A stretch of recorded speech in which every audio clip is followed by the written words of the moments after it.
Momento de reflexão. Um artigo de Luís Osório. O artigo é um pouco longo, mas vai valer a pena, porque é das coisas mais interessantes que eu já aqui reportei. Luís Osório, Postal de Abril. Entre parênteses, peço desculpa aos comunistas portugueses. A culpa foi minha. Ponto 1. Volodymyr Zelensky, presidente da Ucrânia, falou aos portugueses do alto da sua coragem.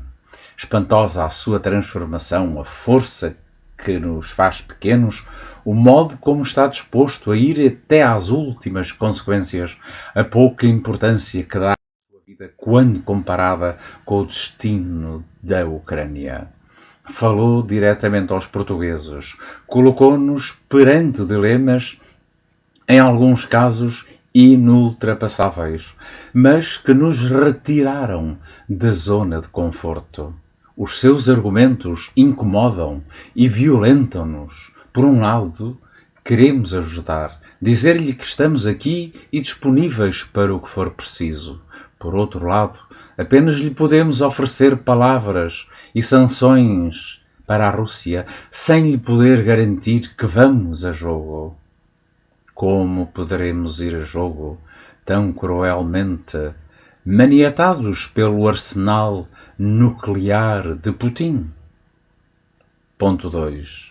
Por vezes as circunstâncias alteram-nos para pior. Outras vezes não. Outras vezes parece que existe um destino qualquer que transforma determinados personagens em figuras da história. Zelensky é um desses. Ninguém dava um chave por ele. Não vinha dos partidos. Era um humorista que fazia rir nas televisões. Quem poderia esperar que estivesse tão à altura do desafio que a vida lhe propôs? Mas afinal, estávamos enganados. Ele já tinha um encontro marcado com a história neste ano de 2022. Coisas do destino, talvez. Tinha um encontro marcado com a história e tornou-se um gigante. Viram-no de pé, a ouvir o hino do seu país?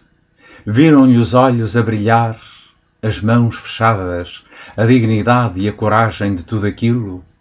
Mesmo que perca, mesmo que morra, já é um gigante. Repararam na força profunda do seu olhar? Ponto 3. O Partido Comunista Português esteve ausente do Parlamento. Peço imensa desculpa aos comunistas, porque nunca, tendo sido comunista, fui sempre um dos que se esforçou, nestes últimos 30 anos, para defender a sua identidade, a sua moral, a sua importância na democracia portuguesa. Mas estava enganado nos meus pressupostos e por isso peço desculpa aos comunistas. Olhei-os e analisei-os à luz do que eu gostaria que fossem, não daquilo que efetivamente são. Analisei-os à luz de uma memória e de um respeito pela vida do meu pai, comunista de sempre. Outros tempos. Um equívoco meu. Não, certamente por ele que acreditou até ao fim, mas por mim. Ponto 4. O argumento de que o Partido Comunista Português utiliza para não ter estado no Parlamento esta tarde é uma vergonha. Uma verdadeira náusea. Ver os comunistas a atacar a Ucrânia dizendo ser fascista? A atacar Zelensky por querer escalar a guerra e personificar a xenofobia na Ucrânia? Ler os comentários dos comunistas de base nas redes sociais de uma agressividade contra os que defendem a Ucrânia, com discursos de uma violência gratuita tão próxima do discurso da extrema-direita. Como é possível terem chegado aqui? Ponto 5. A Ucrânia é um país fascista? Extraordinário. Argumento quando, do outro lado, está um ditador que financiou regimes e as figuras mais próximas de uma ideia fascista. Por detrás de Putin está Bolsonaro, Trump, Salvini, Le Pen, o Vox espanhol, Orbán. A Ucrânia foi cruelmente invadida pela Rússia e o presidente ucraniano é que deseja escalar o conflito.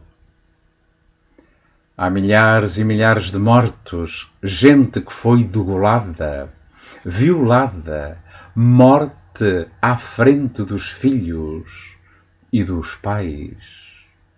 Há crianças executadas e estes gajos comunistas portugueses têm a distinta lata de desrespeitar o presidente do povo que foi invadido, a Ucrânia.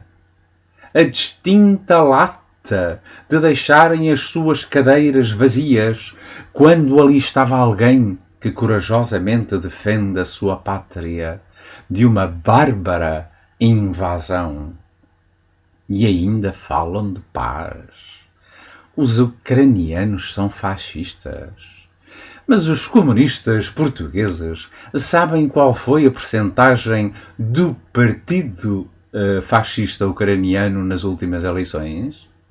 Foi menos do que a percentagem do Chega em Portugal, que aliás só foi possível agora porque o Partido Comunista Português resolveu, num exercício difícil de compreender, porque até aqui ninguém conseguiu compreender ainda, antecipar as eleições.